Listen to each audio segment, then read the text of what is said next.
ரொம்ப சைலண்டாவே இருப்பாரு, திடீர்னு வந்தாருன்னா பூகம்பம் மாதிரி எப்படி வருவாரு அப்படின்னு சொன்னோம்னா ரஜினிகாந்த் அவர்களை சொல்லலாம். அண்ட் இப்போ ரீசெண்டா வந்து அவர் ஒரு விஷயத்தை பதிவு பண்ணியிருக்கிறாரு. நம்ம நாட்டோட பேரு நிம்மதி, சந்தோஷம், அதை கெடுக்க பயங்கரவாதிகள் கடல் வழியா நாட்டுக்குள்ளே புகுந்து கோர சம்பவங்கள் செய்வாங்க. ரஜினி தமிழ்நாட்டின் சாபக்கேடு. சாபக்கேடுனா மிகப்பெரிய சாபக்கேடு. 1% கூட பொதுநலமே இல்லாத ஒரு நபரை அடையாளம் காட்டுன்னு சொன்னா அது ரஜினிகாந்த். இப்போ ஒரு பொதுநலத்தோட தானே சொல்லியிருக்கிறேன். அதான்மா, நான் என்ன பேச விடுங்கம்மா. மீனா மகளாவும் நடித்திருக்கு, கதாநாயக மனைவியாகவும் நடித்திருக்கு. மீனா பொண்ணு உனக்கு கதாநாயகி நடிப்பதற்கு அளவு அந்த வயது உடைய பெண்ணோடு நீ நடிக்கிற. ஒரு தொழிற்சாலை வேலை செய்கிற தொழிற்சாலை, அந்த தொழிலாளிக்கு என்ன கொடுத்துருக்கான்? இலவச மருத்துவமனை, இஎஸ்ஐ. நடிகர் சங்கம் அங்க என்ன கிடக்கு? பேய் நடமாடும் பில்டிங்கா இருக்கு. நீ என்ன பண்ண தமிழ்நாட்டுக்கு? அரசு நிலம் ஒருத்தர் ஏமாத்தி உனக்கு வித்துட்டான், நீ வாங்கிட்ட, பல கோடி கொடுத்து வாங்கிட்ட. வாங்கிய பிறகு அது வழக்குக்கு வந்து அதை வழக்கு போட்டவனுக்கு சாதகமாக போகிற நிலைமை வந்த பிறகு அதை ஒரு ட்ரஸ்ட் ஆக்குற. ட்ரஸ்ட்டில் யார்? அங்கே ரோட்டில் படுத்து கிடக்கிறவன், இப்போ அங்கே பிரியாணி விற்கிறவன், பொண்டாட்டி புள்ள மச்சான், இதுதான் ட்ரஸ்ட். இதுக்கு பேர் ட்ரஸ்டா? யாரை ஏமாத்துகிறாய் ரஜினி? ஆதி யோகிநாத் போய் நீட்டிய சாஸ்தாகமாக காலில் விழுந்த உன்னோட மனைவி சொல்லி அனுப்பிச்சா. ஏன்? நடிகை கட்டியிருந்த அந்த உடையெல்லாம் கலண்டு விழுகிற கண்டிஷனில் யோகியை போய் கூப்பிட்டா படம் பார்க்கறதுக்கு. நான் வரலப்போ. போகிற பக்கம் பூரா அசிங்கப்படுகிற, கேவலப்படுகிற ஒரு நபர் தான் ரஜினி. விளைமாதுகள் எல்லாம் உனக்காக முன்பே ஏற்பாடு செய்கிற நபர் முன்னாடி போய் நீ ஆடுற கேஷினோ, நீ விளையாடுகிற அந்த வெளிநாட்டு அழகிகள், இதுக்காக பல லட்சம் டாலர்கள் செலவு பண்ணுறது தான் இவருடைய ஐரோப்பா சுற்றுப்பயணம். மீதி நாள் எங்க இமயமலைக்கு ஆசிரமம். யாரை ஏமாற்றுகிறாய்? இந்த கேளம்பாக்கம் பண்ணை வீடு எத்தனை நாள் அந்த அங்கே உள்ள வருகிற வேலைக்காரன் எத்தனை கழிச்சு வெளியே வரும்? அவனுக்கு குழந்தை ஊட்டி பொண்டாட்டி பிள்ளைனால அங்கேதான் இருப்பாங்களா? ஆமா, அனுப்ப மாட்டாங்க. 6 மாதம் அவங்க உள்ள வெளியே வரக்கூடாது. மேட்டுக்குடி கலாச்சார சீரழிவு கலாச்சாரம் முழுக்க ரஜினி பண்ணை வீட்டில் நடக்குது. 80s and 90s கொடி கட்டி பறந்தவங்க நடிகை பானுப்பிரியா. நீங்க பானுப்பிரியாவுடைய தம்பி முழு சொத்தையும் அபகரித்து கொண்டு கடைசி அந்த அம்மா தங்கறதுக்கு இடம் இல்லாமல் ஏவிஎம் ஸ்டுடியோவில் ஒரு அறையில் தங்கி இருந்ததாக செய்தி. இதே நிலைமை தான் சவுத்து. கடைசி காலம் அந்த அம்மா ஜெமினி கணேசன் எந்த உதவியும் செய்யாமல் வறுமை வாயப்பட்டு கடைசியாக சொல்ல முடியாத வேதனையில் அந்த அம்மா இருந்தார்.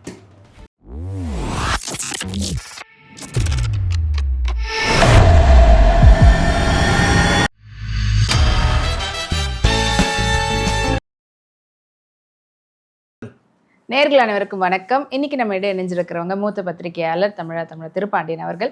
வணக்கம் சார். வணக்கம். இப்போ வந்து ரொம்ப சைலண்டாவே இருப்பாரு, திடீர்னு வந்தாருன்னா பூகம்பம் மாதிரி எப்படி வருவாரு அப்படின்னு சொன்னோம்னா ரஜினிகாந்த் அவர்களை சொல்லலாம். அண்ட் இப்போ ரீசெண்டாக வந்து அவர் ஒரு விஷயத்தை பதிவு பண்ணியிருக்கிறாரு. அது இப்போ நீங்கள் பத்திரிகையிலையும் பார்த்துருப்பீங்க. கடலோர பகுதியில் வாழக்கூடியவங்க கொஞ்சம் பாதுகாப்போடு இருங்க, ஏன்னா வரக்கூடிய டெரரிஸ்ட் அவங்களாம் வந்து கடலோர வழியாக தான் வந்து நாட்டை வந்து தாக்குறாங்க. அதுக்கு எக்ஸாம்பிளாக வந்து மும்பை அட்டாக்கை வந்து சொல்லலாம். அவங்களும் அப்படி தான் வந்தாங்க. ஸோ அதனால நீங்களாம் பாதுகாப்பாக இருங்க. கண்ணுக்கு தெரியாத, அதாவது இது வரைக்கும் பார்க்காதவங்க யாராவது புது நபர்கள்லாம் நடமாட இருந்ததுன்னா உடனே பக்கத்தில் இருக்கக்கூடிய காவல்துறையினருக்கு நீங்கள் எல்லாரும் ஒன்று சேர்ந்து அதெல்லாம் பண்ணுங்கன்ற மாதிரி சொல்லியிருக்கிறாரு.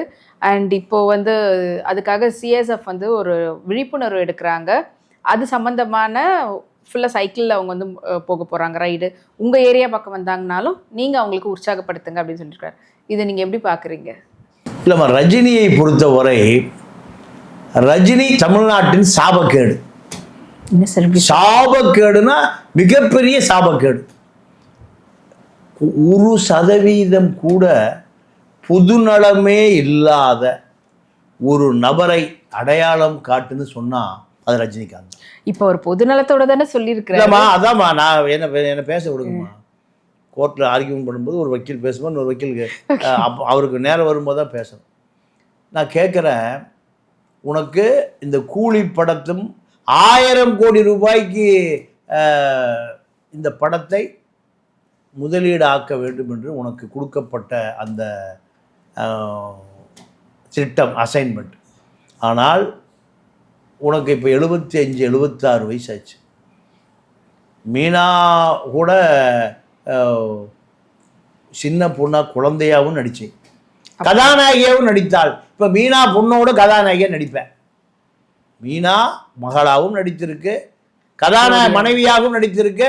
மீனா பொண்ணு உனக்கு கதாநாயகியை நடிப்பதற்கு அளவு அந்த வயது உடைய பெண்ணோடு நீ நடிக்கிற. ஆனால் நீ திரைப்படத்துறையில் ஒப்பந்த பணியாளர்கள் சராசரியாக ஆணும் பெண்ணும் ஒரு குறைந்தபட்சம் ஒரு 10,000 பேர் இருப்பாங்க. 10,000 பேருக்கு ஒரு இலவச கல்வி கூட எங்கே இருக்கா? இலவச மருத்துவமனை இருக்கா? ஒரு ஃபேக்ட்ரி கட்டுறவன் ஒரு ஆஸ்பத்திரி உள்ள வச்சுருக்கான், அந்த குழந்தைகளுக்கு ஒரு பள்ளிக்கூடம் வச்சுருக்கான். ஒரு ஃபேக்ட்ரி கட்டுறவன் ஒரு 500 பேர் ஒரு தொழிற்சாலை வேலை செய்கிற தொழிற்சாலை, அந்த தொழிலாளிக்கு என்ன கொடுத்துருக்கான்? இலவச மருத்துவமனை, இஎஸ்ஐ, பிஎஃப் கொடுக்குறான். அதே போல் அவர்களுடைய குழந்தைக்கு நீங்கள் பொங்கல், தீபாவளி போனஸ் பணம் கொடுக்குறான். இப்படி நீதாயா தமிழ்நாட்டில் திரைப்படத்தில் உச்சபட்ச நடிகர், உன்னுடைய சம்பளம் 300 கோடி 400 கோடி. அப்படி எங்கேயாவது ஏதாவது காமி இல்லை. நடிகர் சங்கம் அங்கே என்ன கிடக்கு? பேய் நடமாடும் பிள்ளைங்க இருக்கு. நீ என்ன பண்ண தமிழ்நாட்டுக்கு? உன்னுடைய எங்கே பார்த்தாலும் சொத்தா கிடக்கு. உன்னுடைய மனைவி லதா திருப்பூர்ந்து பனி நடிச்சு கொண்டு ரஜினி பனி நடித்து இலவசமாக கொடுக்க சொல்லி கூலின்னு கொடுத்தா அந்த அம்மா பனியன் 200 ரூபாய்க்கு விற்றுருக்கு. ஒரு இலவசமாக நீ எங்காவது பனியன் இலவசமாக கொடுத்துருக்கியா சொல்லு? ஆசிரமும் பள்ளிக்கூடம் அரசு நிலம், அந்த அரசு நிலத்தை வரி கட்ட முடியல. அங்கே ஆசிரம பள்ளிக்கூடத்தில் எல்கேஜி அட்மிஷனுக்கு 1 லட்சம் ரூபா மார்வாடி லஞ்சம் கொடுத்து எப்படியாவது பள்ளிக்கு சேர்த்துன்னு அலையிறான். 1 லட்சம் மெடிக்கல் காலேஜுக்கு இல்லை, எல்கேஜி. இது உன்னுடைய தொழில். அங்கே இருக்கக்கூடிய அந்த டிராவல் ஏஜென்சிக்கு அரசு கட்டிடத்தை காலி பண்ணாமல் வழக்கு நடத்திட்டு இருக்கிற ராகவேந்திரா கல்யாண மண்டபம், அது பக்கத்திலேயே அரசினர் விடுதி இருக்கு, அரசினர் ஆதி திராவிடர் நல விடுதி. அது பக்கத்தில் அரசு நிலம். எது? ராகவேந்திரா திருமண மண்டபம். அரசு நிலம் ஒருத்தர் ஏமாற்றி உனக்கு விற்றுட்டான். நீ வாங்கிட்ட, பல கோடி கொடுத்து வாங்கிய பிறகு அது வழக்குக்கு வந்து அதை வழக்கு போட்டவனுக்கு சாதகமாக போகிற நிலைமை வந்த பிறகு அதை ஒரு ட்ரஸ்ட் ஆக்குற. ட்ரஸ்ட்டில் யார்? அங்கே ரோட்டில் படுத்து கிடக்கிறவன், இப்போ அங்கே பிரியாணி விற்கிறவன், ஒப்புண்டாட்டி புள்ள மச்சான், இதுதான் ட்ரஸ்ட். இதுக்கு பேர் ட்ரஸ்ட்டா? யாரை ஏமாத்துகிறாய் ரஜினி? அப்போ கருணாநிதி என்ன பண்ணார்? தனக்கு பின்னால் ரஜினி உதவுவார்னு அந்த நபரை இடத்துக்கு வழக்கு போட்டு வெற்றி பெற்ற நபரை கூப்பிட்டு காம்ப்ரமைஸ் பண்ணி பணத்தை கொடுத்து அதை பாதிய பணத்தை கருணாநிதி மிரட்டி ஆற்காடு வீராசாமி உருட்டி பாதி பணத்தை கொடுத்து அந்த சொத்தை கருணாநிதி மீட்டு கொடுத்ததுனால நீ இன்னைக்கு வரைக்கும் திமுகவுக்கு விசுவாசமாக இருக்க. இப்படி அடுக்கி கொண்டே போகலாம்.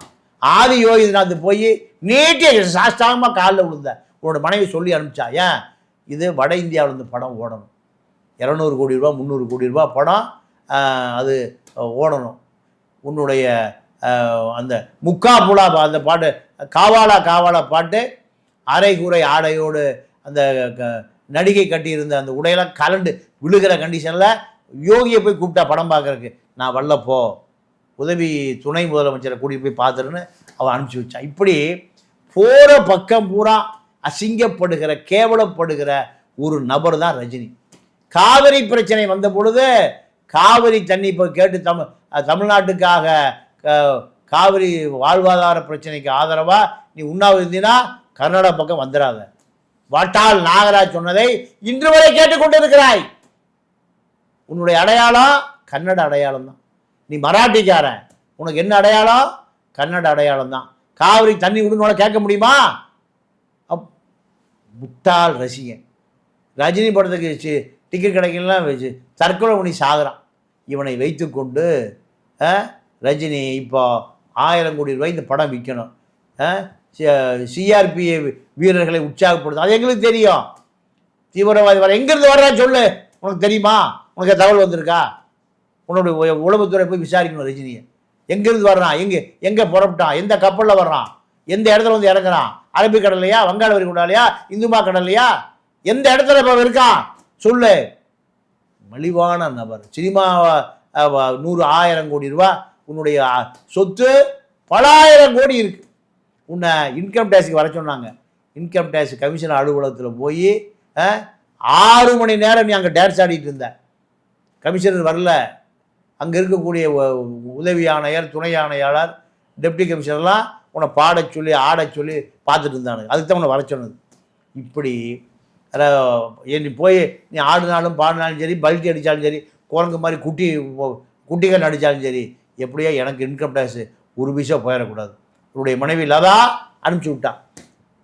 இப்படியான நபர் தான் நீ. இந்த நபர் இப்போ மக்களை பற்றி கவலைப்படுகிறார், திடீர்னு கவலைப்படுறார்.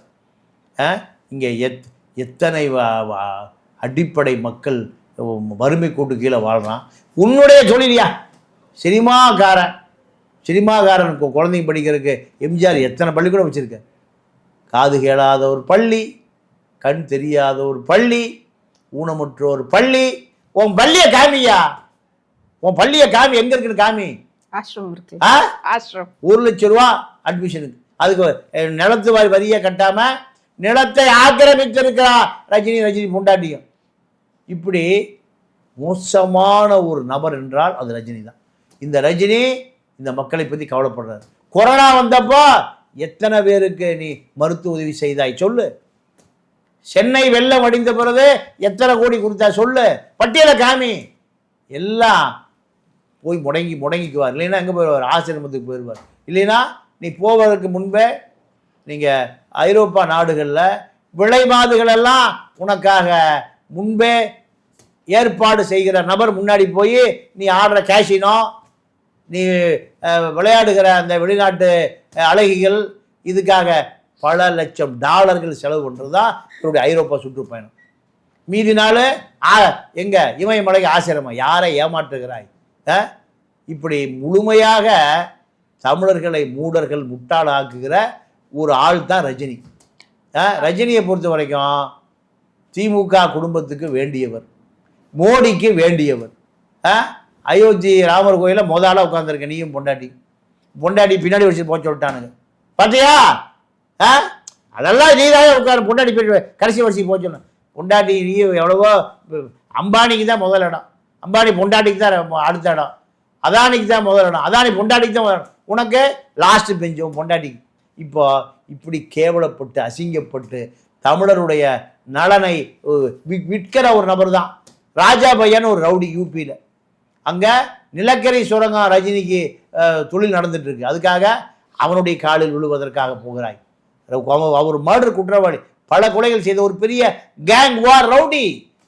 ஏன் சட்டீஸ்கரில் நிலக்கரி சுரங்கத்தை இன்வெஸ்ட் பண்ணியிருக்க, அதற்காக போய் அவன் காலில் விழுகிறார். யோகி ஆதித்யநாத், அவன் வயசு என்ன, உன் வயசு என்ன?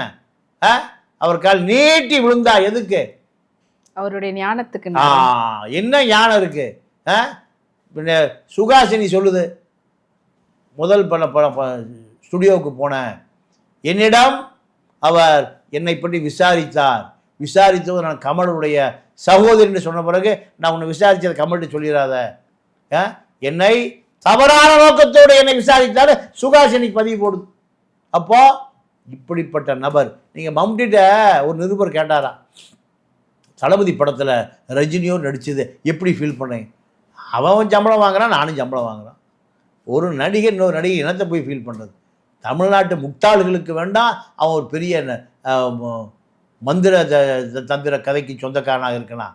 எனக்கு அவன் ஒரு நடிகன், அவனுக்கு கொஞ்சம் சம்பளம், எனக்கு கொஞ்சம் சம்பளம், அவ்வளோதான். நான் மலையாளியாக்கும். நான் உங்களை போல முட்டாள்கள் கிடையாது. பால் அபிஷேகம், தேன் அபிஷேகம்.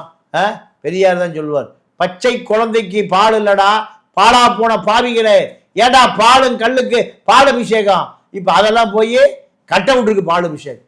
இப்படி முட்டாள்கள் மொத்தமாக இருக்கிற தேசம் தமிழ்நாடு தான். முதலமைச்சரை சிறைத்துறையில் சினிமா தேட்டரில் தேடுகிற தேசம் தமிழ்நாடு தான்.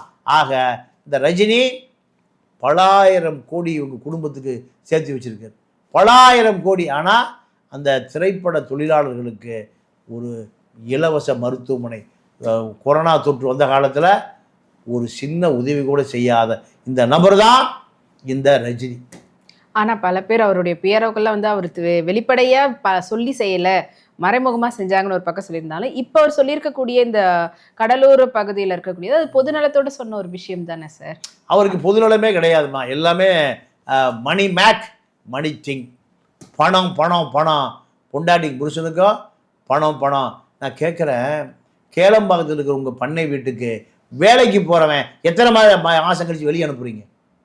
உள்ள போகிறவன் கிரீன்ஸ் அந்த கேளம்பாக்கம் பண்ணை வீடு எத்தனை நாள் அந்த அங்கே உள்ளே வருகிற வேலைக்காரன் எத்தனை கழிச்சு வெளியே வரும்? அவனுக்கு குழந்தை ஊட்டி பொண்டாட்டி பிள்ளைனால ஏன் உள்ளே நடக்கிற அந்த பார்ட்டி, இரவு பார்ட்டி, பகல் பார்ட்டி, ஆட்டம் பாட்டம், வெளிநாட்டு போது உள்நாட்டு போது இதெல்லாம் வெளியில் போய் சொல்லிடுவான், பெரிய செய்தியாயிரும்.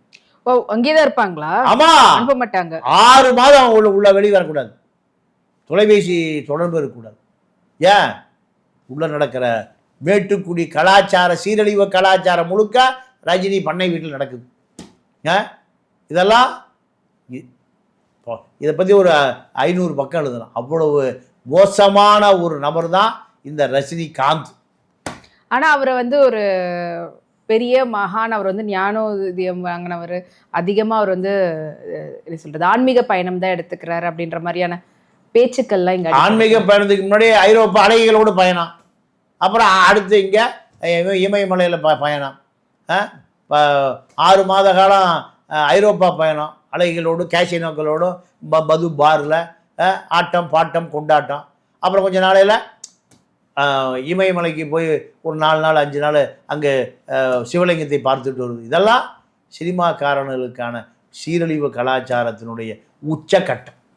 இப்போ அவர் சொல்லியிருக்கக்கூடிய இந்த அவங்க வந்து விழிப்புணர்வுக்காக சைக்கிள் பயணம்லாம் எடுக்கிறது, அங்கங்கே நீங்கள் பார்க்கக்கூடிய மக்கள் அவங்களுக்கு உற்சாகம் கொடுங்க அப்படின்றதெல்லாம் வந்து சும்மா இருக்கும் அப்படின்னு இவரு சொல்லிய மக்கள் உற்சாகப்படுத்த போகிறான். மக்கள் யாரை பார்த்தாலும் இந்த நாட்டுக்காக உழைக்கிற அத்தனை பேரையும் இந்த மக்கள் தலையில் தூக்கி வச்சு கொண்டாடுவான். கார்கில் வார் நடக்கும்போது இந்தியாவிலே அதிக பணம் கொடுத்தவன் யாரு? தமிழன் தான். பாகிஸ்தான் வார் இருக்கும்போது பணம் கொடுத்தவன் அதிக யாரு? இந்தியாவிலே தமிழன் தான். சீரா வார் நடக்கும்போது பணம் கொடுத்தவன் யாரு? ரஜினி அவங்க அப்பாவுக்கு சொன்னாரா? இல்லை ரஜினி சொன்னாரா? தமிழன் தான் கொடுத்தான். இந்திய விடுதலைக்காக உயிரை விட்டவன் பூரா தமிழன் தான். நேதாஜி படையில் இருந்த அத்தனை பேரும் தமிழன் தான். நேதாஜிட்டு கேட்கிறவங்களும் சொல்றார், நான் மீண்டும் பிறக்க நேர்ந்தால் தமிழ்நாட்டில் பிறக்க நேரும் நேதாஜி சொல்கிறான். மலேசியா, சிங்கப்பூர் போகிறோமா, அங்கெல்லாம் உழைக்கிற அத்தனை மக்களும் கோடி கோடியாக கொட்டி கொடுத்தான் இந்தியாவுடைய விடுதலை போராட்டத்திற்கு. அதனால் தமிழனுக்கு புத்தி சொல்லக்கூடிய நிலைமையில் தமிழன் இல்லை, தமிழை உலகத்துக்கே வழிகாட்டி இருக்கிறான். உலகத்தில் நீங்கள் இன்றைக்கி இருக்கக்கூடிய ஹமாஸில் போராடியவன் தமிழன். இஸ்ரேலுக்கு எதிராக எப்போ எனக்கு தெரிஞ்சு இன்னும் ஹமாஸில் போராடிய ஆட்களை இன்னும் கூட தொடர்பு இருக்காங்க. ஈழத்தமிழ் எங்கே போய் போராடினா, லெபனானில் போய் இஸ்ரேலுக்கு எதிர்த்த பாலஸ்தீன மக்களுக்காக யாசர் அராபத், ஜோர்ஜ் கபாஷ் இவர்களோடு சேர்ந்து புலிகள் 80 போய் போராடினான். 80 எவ்வளோ ஆச்சு? 45 வருஷம். அதனால் ரஜினிக்கு ஒழுங்காக சினிமாவில் பணம் பண்ணுவது எப்படி லதா ரஜினிகாந்துக்கும் தனுஷு ஊதாரியாக செலவு பண்ணணுன்னே பொண்ணு மகளை டைவர்ஸ் பண்ணிட்டு வீட்டை பத்திரம் வச்சுக்கிட்டார். பணம் தான் முக்கியம், காசு தான் முக்கியம். வாழ்க்கையில் பணம் எல்லாத்தையும் கொண்டு போக போகுது. பல கோடி சம்பாதிச்ச நீங்கள் தமிழ்நாடே 25 வருஷம் கட்டுப்பாடு வச்ச ஜெயலலிதாவுக்கு பால் ஊற்ற ஆள் இல்லை. சசிகலா ஆவின் பாக்கெட் ஒன்று வாங்கி பல்லில் கடிச்சு பிளீச்சின்னு ஊற்றுனதை தான் பார்த்தோம். பாவம், சாதாரணமாக கூலி வேலை செய்கிறவன் வீட்டில் கூட ஒரு சின்ன வெள்ளி டம்ளரில் பாலை வச்சு கடைசியாக ஊற்றுவோம். ஜெயலலிதாவுக்கு சசிகலா பல்ல கடிச்சு தான் பிளீச்சின்னு அடித்தான். அதனால் பணம் உன்னை சேராது. நீ இலவச மருத்துவமனையை கட்டு, எதிர்காலத்தில் இலவச பள்ளிக்கூடங்களை கட்டு, சிறைத்துறை சார்ந்த தொழிலாளர்களுக்கு அது கூட இல்லாமல் அவர்களை இன்னும் கசக்கி, அவர்களுக்கு பிஎஃப் கிடையாது, இஎஸ்ஐ கிடையாது, அவர்களுக்கு காப்பீடு கிடையாது, பணம் கொடுப்பதில்லை. உலகத்திலேயே இந்த கனவு தொழிற்சாலையில் வேலை பார்க்குற அத்தனை பேரும் நீங்கள் வறுமையிலே வாழணும். அதற்கு ஒரு விடிவே இல்லை. அங்கே இளைப்பாறுவதற்கு நடிகர் சங்கம் கூட இல்லை, அதெல்லாம் விற்றுவிட்டானுங்க.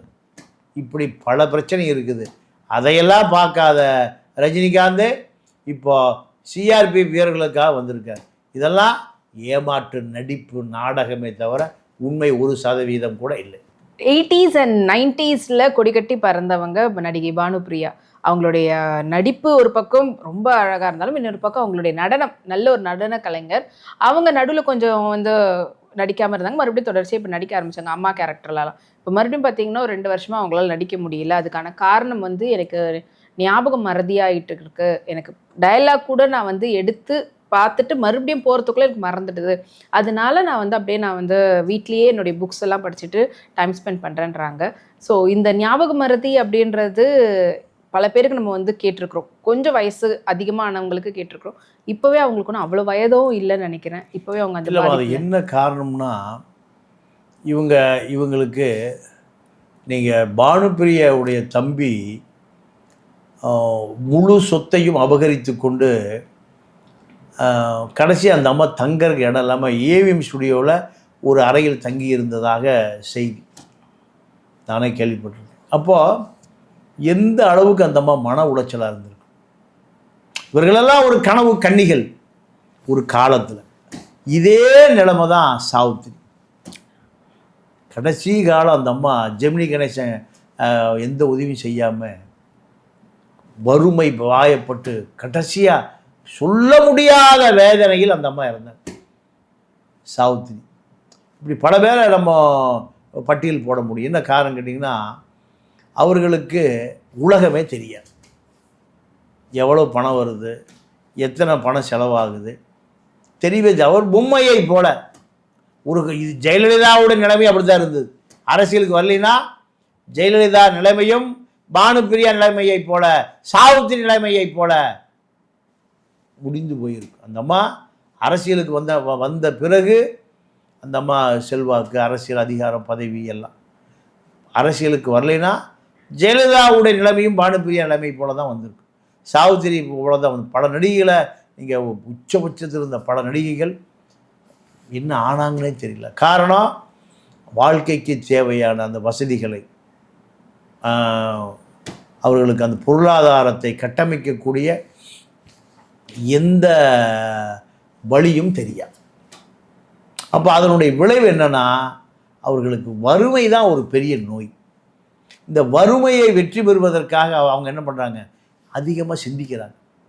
சிந்தித்து தன்னை காப்பாற்றி கொள்ள வேண்டுமே, தன்னை மரணம் அடைகிற வரை தன்னுடைய வாழ்க்கைக்கு வருமானம் இல்லையே, யார்கிட்ட போய் கேட்போம், வயசாகி போச்சு, அமைதியான வாழ்க்கைக்கு வழி இல்லை, வீடு இல்லை, சொத்து இல்லை, இடம் இல்லை, உணவுக்கு உதவியாளுக்கு சம்பளம் கொடுக்க முடியல. இப்படி பல பழைய நடிகைகள்.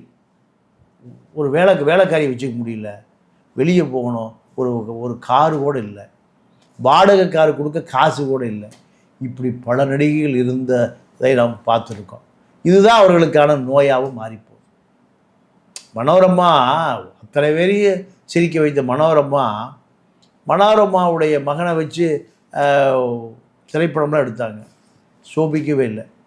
முழு நேர மதுவுக்கு அடிமையாகி அந்த அம்மா அந்த வேதனையிலேயே கணவனை சின்ன வயசுலேயே விட்டாங்க. சாதகம் பார்த்துருக்கான் மனோரமாவுடைய கணவர், பிரியணும் இறந்துடணும்னு சொல்லியிருக்கேன், அதோடு அவர் பிரிஞ்சு போயிட்டார். முட்டாள்கள். அப்போ அந்த அம்மா அந்த சோகத்தை வைத்து கொண்டு தான் வாழ்நாள் முழுக்க வாழ்ந்துச்சு. இதே நிலைமை தான் பானுப்பிரியா. ஆக அவர்கள் வாழ்ந்த காலத்தில் தங்களுடைய பொருளாதார கட்டமைப்புகளை சீர்படுத்தி கொள்ள வேண்டும் என்பது பானுப்பிரியா ஒரு ஷோபா. இப்படி பல நடிகைகளை சொல்லலாம். இதற்கு காரணம் அவர்களுக்கு யதார்த்த உலகம் தெரியாமல் வாழ்வதுதான். முழுமையாக அவங்களுடைய குடும்பத்தினரை நம்பினதும் ஒரு காரணம். எல்லா நடிகையும் அப்படித்தான் இருக்கு. சாவித்திரி குடும்பம் கை விட்டாங்க, சோபா குடும்பம் கை விட்டாங்க, பாலு மகேந்திரா கல்யாணம் பண்ணி கைவிட்டார். இப்படி தான் சாவித்திரியோட ஜெமினி கணேசன் கடைசி வரை திரும்பியே பார்க்கல. இதெல்லாம் பாவம். இதுதான் பானுப்பிரியாவுக்கும் நேர்ந்திருக்கிறது. இதற்காக இப்போ வர நடிகைகள்லாம் எதிர்காலத்தை சரியாக திட்டமிடுகிறார்கள். குஷ்புக்கெல்லாம் பல கோடி சொத்து இருக்கு. நயன்தாராவுக்கெல்லாம் அப்போ 50 தலைமுறைக்கு சொத்து இருக்கு. இப்போ வருகிற பெண்கள்லாம் கொஞ்சம் கல்வி அறிவு சமூக பார்வை இருக்கிற காரணத்தினால அவர்கள் பொருளாதார கட்டமைப்பை வலுவாக்கி கொள்கிறார்கள். அம்பிகா ராதா உலக கோடீஸ்வரர் பட்டியல் இருக்க அந்த அம்மா, எங்கே வேணாலும் ஸ்டார் ஹோட்டல் இருக்கு. மீனா அதே கதை தான். பழைய இதில் தப்பி பிறந்தது பானுப்பிரியா தான். அதனால் எதிர்காலத்தில் வரக்கூடிய இந்த அனுபவத்தை அவர்கள் கற்றுக்கொள்ள வேண்டும் என்பதை தவிர நம்ம வேறு அனுதாபப்படுவதற்கு ஒன்றுமில்லை. ஓகே, எந்த அளவுக்கு நம்மளை ஃபினான்ஷியலாக நம்ம வச்சுக்கிறோமோ அந்த அளவுக்கு நம்ம பாதுகாப்பாக இருக்க முடியும் அப்படின்ற ஒரு லெசன் தான் நீங்கள் சொன்ன நடிகைகளுடைய வாழ்க்கையிலேருந்து நம்ம எடுத்துக்க முடியுது. நிறைய கருத்துக்களை பகிர்ந்துக்கிட்டீங்க சார். நன்றி. நன்றி, வணக்கம்.